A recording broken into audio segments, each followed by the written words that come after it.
Hey guys, Alex from 7th Hour Films back again with Black Clover. Last time around we had Proof of Rightness, where basically Yami went to report to Julius and deliver the magic stone, and while he was there it was him and Asta and Charmy and, well, technically Finral too, he's just out chasing girls.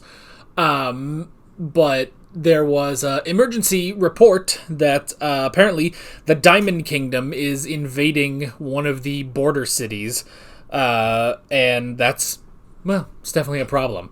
Golden Dawn is currently dealing with them, but the Wizard King decided that Yami should go out there and help them out, and Asta wanted to go, despite the fact that both of his arms are broken and in casts, but he wanted to go, and then Charmy said that she would take care of him, mainly because she wants to go see Yuno. So, yeah, that's pretty much where we left off, with Golden Dawn fighting the Diamond Kingdom, which is pretty crazy. Yeah, that's pretty much it. Like always, the reaction is down in the description and the pinned comment for your viewing pleasure. So let's go ahead and jump right into this episode of Black Clover. Here we go.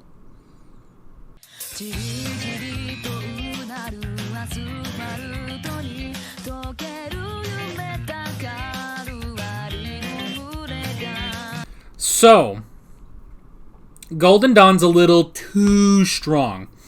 You know, the funny thing is, just before recording this, you know, I was doing my normal morning routine. I was setting up today's video. I record these on Monday, so today's Doctor Who. And so I was going through some of my comments that I was getting on the last Black Clover episode I uploaded, which was something. I think it was the one with Finral's backstory. Because someone talked about how strong spatial magic really is, and it's like, yeah, you know, Finral's brother, if he fought Veto, he could probably defeat him by himself, you know, unless Veto gets a early hit in, and I thought that was interesting, you know, because all we saw was him just like blowing something up from the inside out, which, I mean, fair, that is pretty strong. But now, I understand it so much more. It's the hand. And it's not just the hand. It's the hand if Okuyasu was smart. That's terrifying. Because that's the whole, like, balancer of the hand. The hand in JoJo is that Okuyasu is an idiot. You know? So that's the thing. But here, it's like, no, Finral's brother, really freaking strong.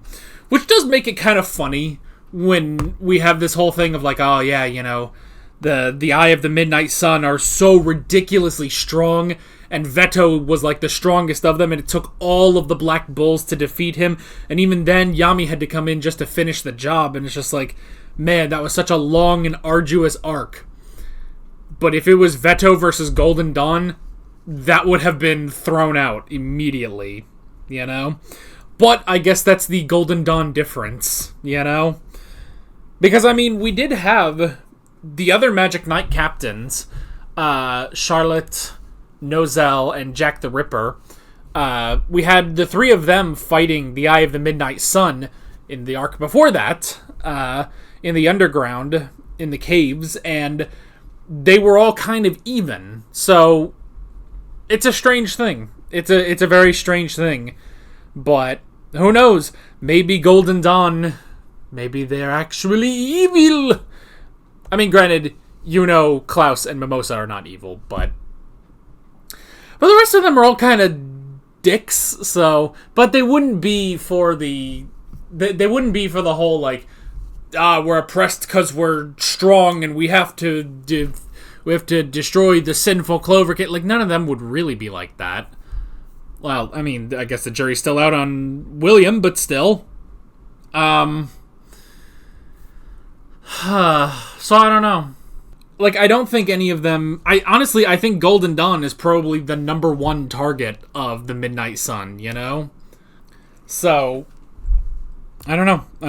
Yuno is certainly very strong. I mean, it's a good thing they point out when Lotus is remembering when Lotus is remembering the dungeon arc where they were actually, I mean, Yuno couldn't do anything to Mars until he acquired Bell, Like, Bell was able to just completely demolish him, but that was Bell's power. Yuno's power was not that strong yet. Now, he's going against, one of the 8 Shining Generals who is on par with a Magic Knight captain. Like, that's ridiculous how strong Yuno's gotten, Man, I can't... I don't know how to impart to you guys how much I like Lotus. he's like the one guy, honestly, in the Diamond Kingdom.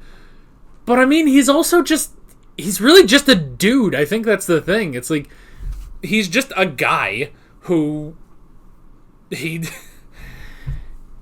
doing what he can. He's doing his duty, and for his country, because that's where his daughters live. So he goes in there and he does a job. He's like so relatable. Whereas like everyone else in the Diamond Kingdom that we've seen is like crazy. He's just like a dude, and I like that, And I like here, when it's just like, so what are you gonna do, old diamond dude, and he's just like, I'm going to do what a real diamond does. He just grabs a bunch of his dudes, and the Red Clay general is like, I'm going to leave, and then he just flies away, and they don't even chase him. They probably could. Like, both William and Yami could have probably just stopped him right there, but they were just like, he made the smart choice. Granted, because William said to Clayman, he was like, if you surrender and retreat, like, we'll let you go. Just go back to your own kingdom, So, there was no purpose, really, in taking them prisoner. It's not like the Midnight Sun, like... Taking prisoners, I mean, I'm sure they take some prisoners. They don't just let them all go back to the Diamond Kingdom, but there's not really too much of a point, per se, because it's like, the Diamond Kingdom is just normal geopolitics, and conflicts between countries.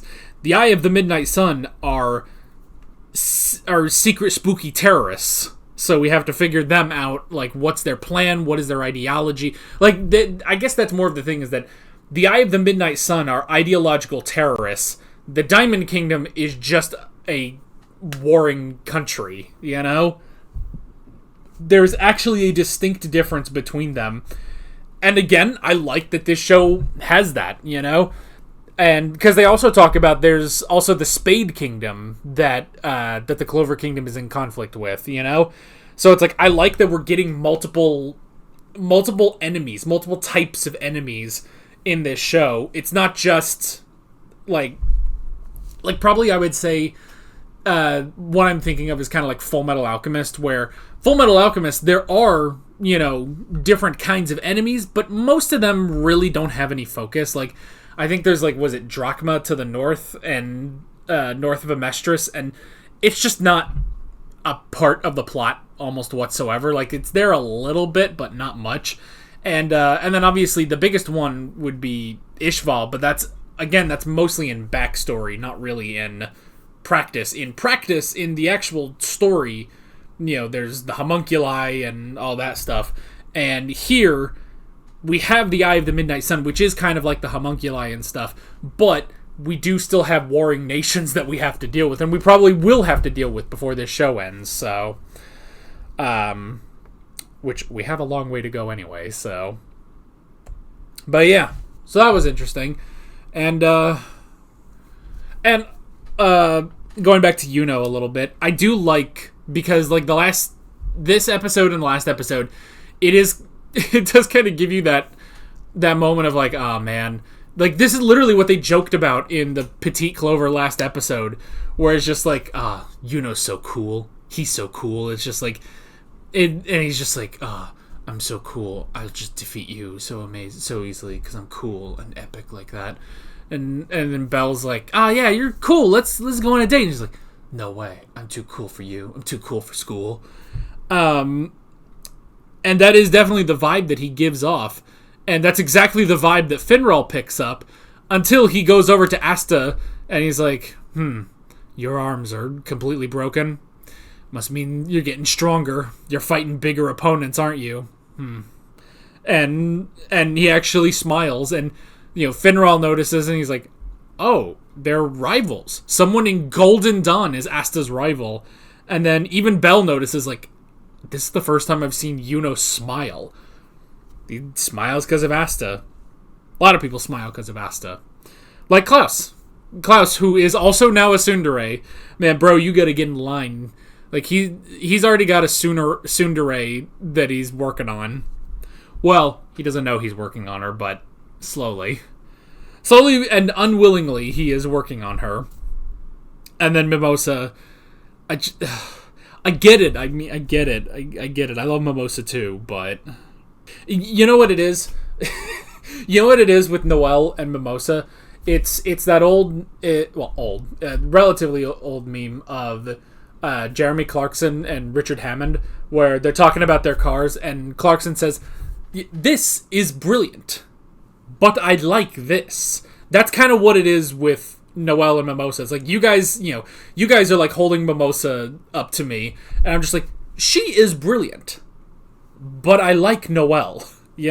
That's really it. That's really it. Although you guys are probably the reverse of that. You guys are probably like, Noelle is brilliant, but I like Mimosa. And you know what? And fair enough.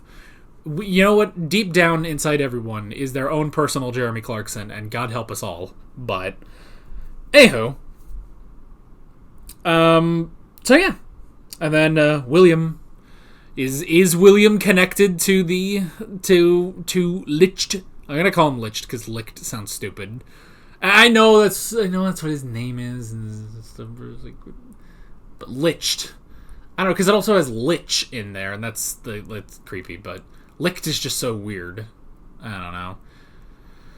Remember when we called him Boss Man Frank? I kind of miss those days. Oh well. But yeah, what's underneath the mask? What's beneath the mask? I don't know. We'll have to see. He's gonna stop smiling for once. He keeps smiling, man. He's got freaking world tree magic.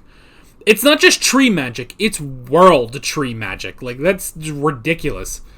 Man just makes a giant tree. Does that just destroy the city, though? Like, does Golden Dawn not really care about collateral damage, Because we had Finral's brother, vice captain of Golden Dawn, when he used his friggin' Zahando, and he just destroyed a building. He's like, well, I guess I destroyed a building. Well, they'll have to rebuild it. It's like, motherfucker, you're supposed to be protecting things, And now there's so many roots and there's a giant tree in the middle of the city. It's like, did you guys just screw all of this up anyway?